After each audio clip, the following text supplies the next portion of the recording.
Good morning, welcome to CATEX TV. My name is Frank Fortunato. Today is Monday, May 7th, 2012. Today's a holiday in the United Kingdom.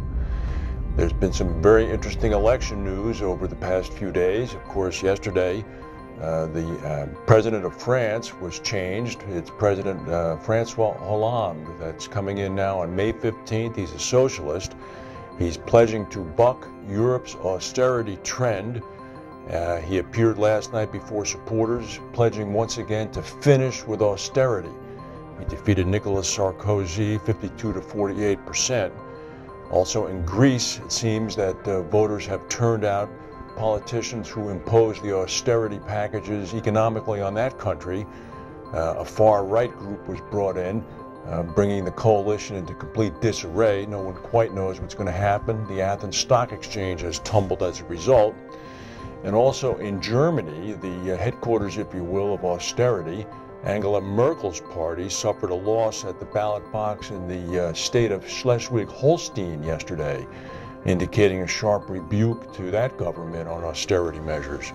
Hopefully, politicians in the United States are taking note of this. There's no doubt that similar activity will occur here as Republicans continue to preach austerity and balancing the budget. There was a 7.0 earthquake in Azerbaijan this morning. It has not affected any of the pipeline work on the Baku-Ceyhan oil pipeline or on the Southern Caucasus gas pipeline. No damage or injuries were reported. Berkshire Hathaway reported net profits Friday, more than doubling in the first quarter, as relatively benign conditions in its underwriting operations and strong derivative gains showed good money for them. Net profits rose from $1.5 billion in Q1 of last year all the way up to $3.25 billion for Q1 of this year. Also, Warren Buffett had a thing or two to say this morning on CNBC about upcoming IPOs like Facebook. He said he avoids buying into them because they're too hard to estimate what they might be worth.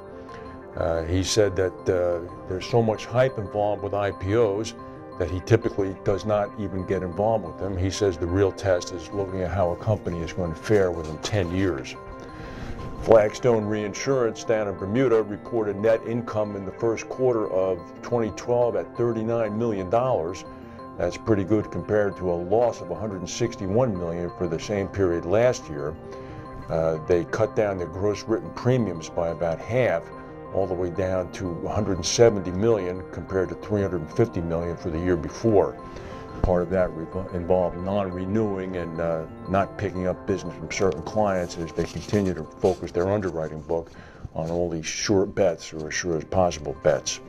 The two-year legal battle between former Aon chief Pat Ryan, who now runs Ryan Specialty Group, and CRC, the big American commercial brokers, ended. Both parties put out a statement saying that they've agreed to drop corresponding suits and everything is hunky-dory going forward. There was a rare tornado in Tokyo yesterday. One person was killed near Tokyo. The Tokyo tornado went through about 36 miles northeast of Tokyo, ended up apparently damaging 132 buildings and destroying 50 homes. And also in South Korea yesterday, actually this was this morning, 9 people were killed when a karaoke bar caught on fire. It occurred in the southeastern port city of Busan. Most of the people who died apparently were Sri Lankan men thought to be migrant workers. That's the news for today. If we have any breaking news, we'll come back and tell you. And meanwhile, we'll continue to watch the fallout in Europe as voters rebel against austerity and demand bigger public spending.